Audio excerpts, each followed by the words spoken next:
Мынау республикалық айқын, Егемен Қазақстан, Казахстанская правда, тағы басқа басылымдар. Барлық газеттердің бірінші беттерінде ақмолалық біздің әріптесіміз Наталья Дементьеваның суреттері.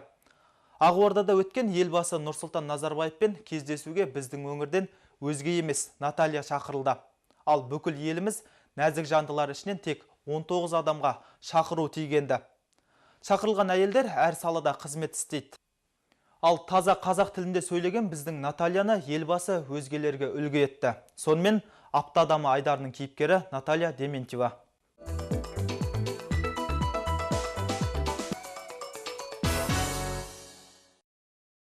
Сәлеметсіздер ме, құрметті телекөрермендер, өздеріңізбен жүздесіп отырған 1001 сөз телехабары.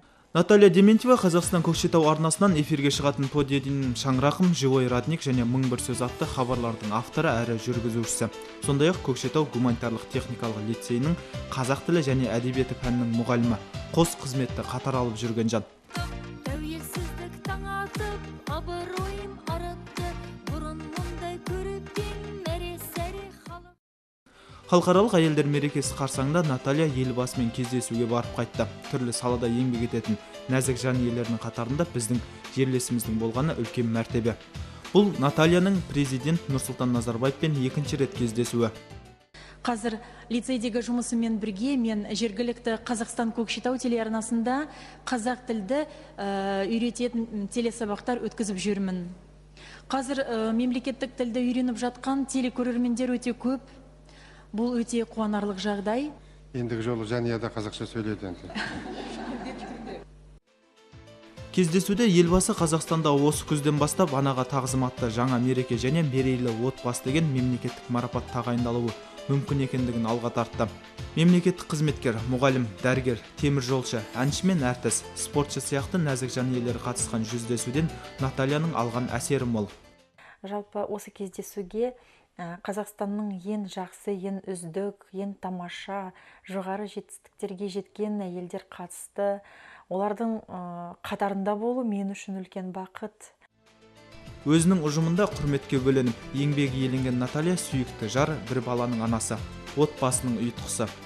Ердәулет Байдуллаев, Павел Соловьев, апта.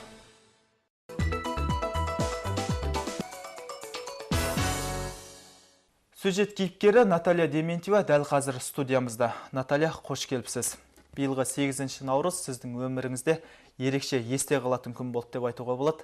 Неге қазақстандық 8 миллион әйелдің ішінде таңдау сізге түсті деп ойлайсыз? Осы кездесуге келуіме ұсыныс жасады. Мен әрине қарсы болған жоқпын, өйткені өзім үшін бұл үлкен абырой, үлкен бақыт деп айтуға болады. Әрине тіпті 8 наурыздың қарсаңында. Республикалық телеарналар сіз туралы сюжеттер дайындап, көптеген басылымдар мақалалар жариялады. Сіз танымал адамға айналдыңыз. Жалпы жүрген ортаңызда өзгелер сізді танып жата ма? Осы кездесуден кейін. Әрине танып жатыр.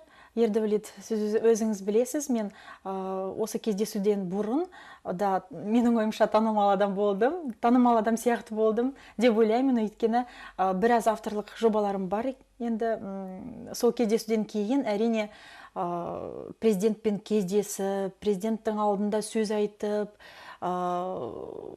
президенттің сөзін қабылдай отырып, ұсыныстарын да қабылдай отырып болғаннан кейін әрине танымал адамға айналдым деп айтуға болады. Кездесуде көптеген ұсыныстар айтылды. Келелі әңгімелер болды. Елбасының қандай сөздері сізге ерекше әсер етті? Біріншіден мемлекеттік тіл жөнінде оның айтылған сөзі.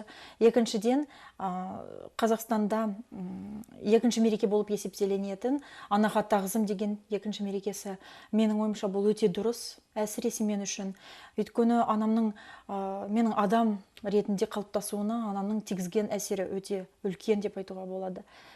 Бұл бір. Екіншіден біздің елбасымыз жалпы отбасын сақтау үшін, отбасылық құндылықтарды сақтау үшін мерейлі отбасы деген байқауды өткізу ұсынысы енді айтылған болатын. Соны да біз бәріміз бірдей, бір адамдай жақсы қабылдадық.